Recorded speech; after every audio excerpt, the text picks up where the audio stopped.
అందరికీ బోనాల పండగ శుభాకాంక్షలు.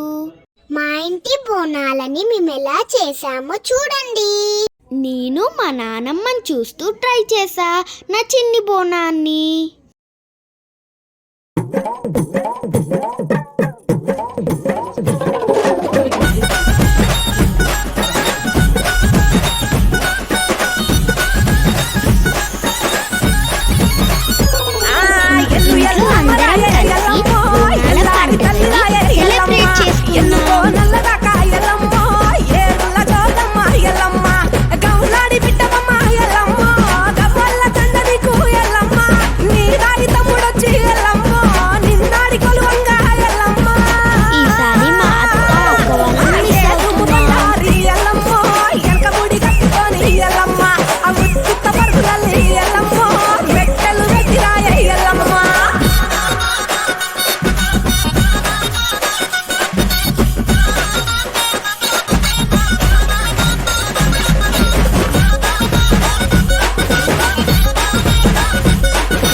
శివుని బిడ్డవమ్మ ఎల్లమ్మ, శివునెల్లి మాతవమ్మ ఎల్లమ్మ, పార్వతి బిడ్డవమ్మ ఎల్లమ్మ, పంచ కళ్యాణి ఎల్లమ్మ.